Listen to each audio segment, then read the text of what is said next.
Magandang gabi po. Narito tayo ngayon sa loob ng Peñaranda Park dito po sa Legazpi City, kung saan makikita nyo po sa aking likuran ito pong nagiba na canopy o bubong ng bagong-bago pa lamang na stage na pinatayo dito sa loob ng bagong-bago rin na Peñaranda Park. Ayon po kanina kay Chief of Police Domingo Tapel Jr. ng Legazpi City Police Station, bandang alas 6 kanina habang nag-e-ensayo po yung humigit kumulang 4 na pong mga estudyante ng Bicol College, ay bigla na lamang pong nagiba itong naturang canopy. At ang itinuturong dahilan ay yung matinding mga pag-ulan po kaninang hapon na nagsimula pa bandang alas 4. Sa malamang daw ay bumigat ng gusto yung canopy at yun ang dahilan ng pagbagsak. At kung makikita nyo nga po, sa gitna siya. Parang nabali yung braces nitong canopy na ito. Biglang sa lakas ng ulan, napuno yung bubong. Yun po, naging cause na mag-crack yung canopy na dito at yun po, nahulog po. Sa inisyal na pag-iimbestiga, nasa 6 po na mga estudyante yung nasugatan at meron daw isang maluba na may tama sa ulo at ayon nga kay Chief of Police Tapel, ay masakit pa rin ang ulo nito hanggang sa ngayon. Pero naidala naman kagad o naisugod naman kagad sa pinakamalapit na ospital. Hanggang ngayon, meron pa rin mga kagamitan ng mga estudyante na naroon. Ang iba ay hindi pa raw kinukuha dahil yung iba talaga na mga nakasurvive ay traumatized sa insidente. Kanina nga nakita natin mga magulang na lamang po yung kumukuha ng mga kagamitan ng mga estudyante na nakasurvive doon sa pagguho. So patuloy pa rin po ang investigasyon ng pulisya kung ano po talaga ang nangyari dito at inaalam din pa natin kung sino talaga ang kontraktor o nagpagawa nito pong ayon po sa mga nakarating sa ating impormasyon ay nasa 93 million pesos na pondo para po dito sa buong Peñaranda Park, kasama na po itong stage na ito. So mula po rito sa Legazpi City, Albay, Vince Villar.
So ito yung total value of DPWH contracts secured by the company founded by Claudine Co's father. Grabe, ang laki.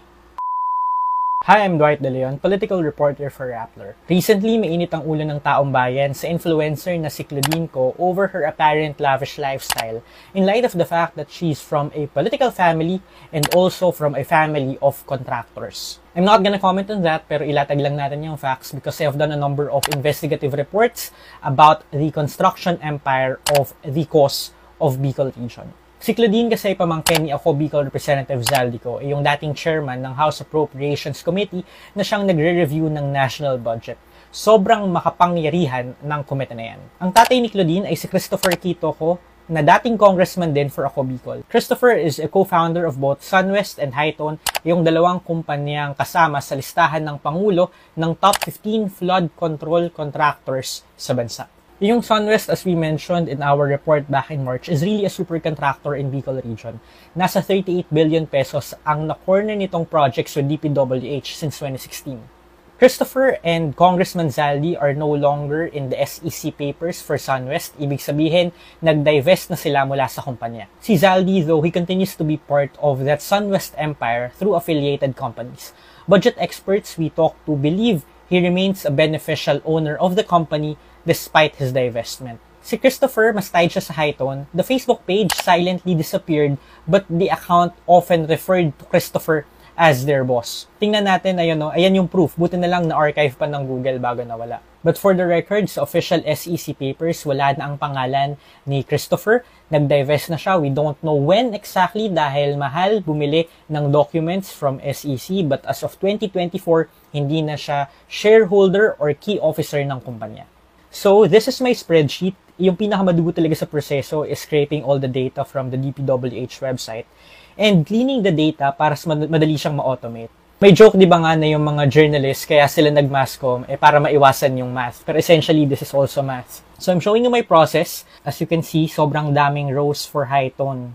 Over 600 rows. That's in a span of 9 years. Puro mga flood control at road projects yan. I-pivot table na natin. Ayan, 44 billion pesos yung in-award na DPWH projects to Hi-Tone from 2016 to 2025. Sobrang laking tiwala ng DPWH sa Hi-Tone, no? As you can see, mas lumobo yung projects nila in years 2022 to 2024.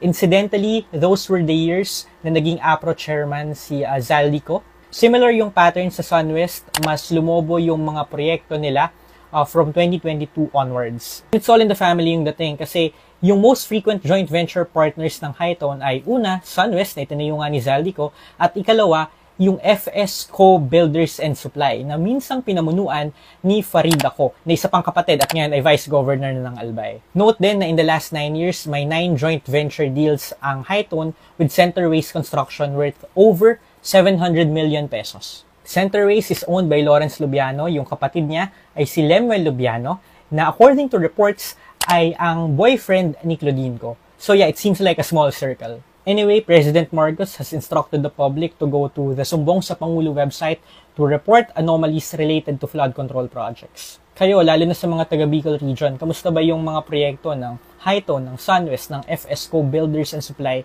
dyan sa lugar ninyo? Pwede nyo kaming i-email sa investigative@rappler.com or pwede rin kayo mag-download ng Rappler Communities app. Itag nyo lang yung pangalan ko doon at mag-usap tayo doon.